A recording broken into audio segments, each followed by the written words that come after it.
SLBC టన్నెల్లో చిక్కుకున్న 8 మందిని కాపాడేందుకు ప్రయత్నాలు సాగుతున్నాయి. షిఫ్ట్కి 100 మందికి పైగా పనిచేస్తున్నారు. 4 రోజులుగా నిరంతరాయంగా పనులు కొనసాగుతున్నాయి. అందరినీ సజీవంగా తీసుకొచ్చేందుకు 11 సంస్థలు శ్రమిస్తున్నాయి.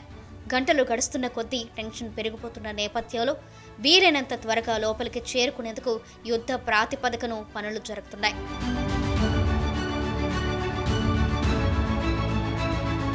ముఖ్యంగా రెస్క్యూ సిబ్బందికి టీబీఎం ఛాలెంజింగ్గా మారింది. ప్రమాదం జరిగిన దగ్గర టీబీఎం ముక్కలై దాని విడిభాగాలు చెల్లా చెదురుగా పడిపోయాయి. దీంతో అక్కడ రెస్క్యూ చేయాలంటే చాలా ఇబ్బందులు ఉన్నాయి.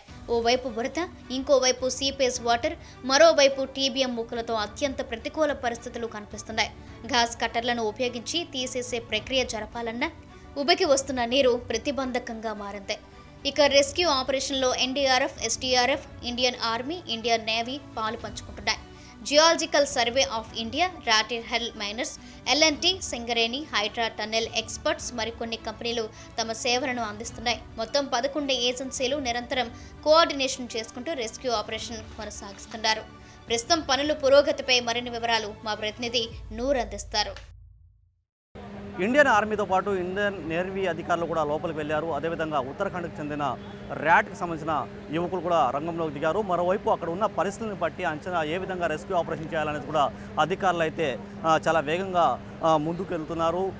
4 రోజుల నుంచి జరిగిన రెస్క్యూ ఆపరేషన్ ఒకవైపు అయితే ఈ రోజు 5వ రోజు నడిచే రెస్క్యూ ఆపరేషన్ మరో విధంగా ఉండబోతుంది. ఇప్పుడు ప్రస్తుతం టన్నల్ లోపల సుమారు 14 కిలోమీటర్ల లోపల వెళ్ళిన తర్వాత అక్కడ ఉన్న పరిస్థితులను బట్టి ప్రత్యేకంగా హై రెజల్యూషన్ కెమెరాలు అక్కడ ఇన్స్టాల్ చేయబోతున్నారు. ఈ హై రెజల్యూషన్ కెమెరాలు ఏ విధంగా పనిచేస్తాయంటే అక్కడ ఉన్న కదలికలని పూర్తిగా లైవ్ చూసి అధికారులు అక్కడ రెస్క్యూ ఆపరేషన్ కోసం ప్రయత్నాలు చేస్తున్నారు.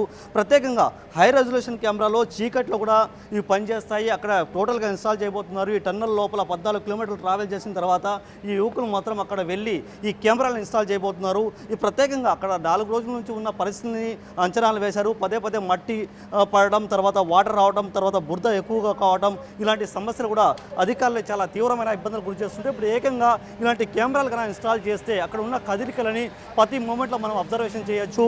దాని తర్వాత ఇక్కడ ఏ విధంగా రెస్క్యూ ఆపరేషన్ చేస్తే బాగుంటుందనేసి కూడా అధికారులు అయితే ప్రస్తుతం ఒక అంచనాకు వచ్చిన పరిస్థితి. మరోవైపు అధికారులు పూర్తిగా లోకో ట్రైన్ కూడా సిద్ధం చేసి పెట్టారు. మరోవైపు ఇండియన్ ఆర్మీ, ఎన్డీఆర్ఎఫ్, ఎస్డీఆర్ఎఫ్ అన్ని రంగాలకు సంబంధించిన పెద్ద ఏజెన్సీల రంగంలో దింపారు. ఏ ఏజెన్సీ ఎప్పుడు అవసరం పడుతుందో, ఏ అధికారి ఎప్పుడు లోపలపై రెస్క్యూ ఆపరేషన్లో పార్టిసిపేట్ చేయాల్సిన అవసరం పడుతుందో తెలియదు. కాబట్టి ప్రతి ఒక్కరూ సిద్ధంగా ఉన్నారు.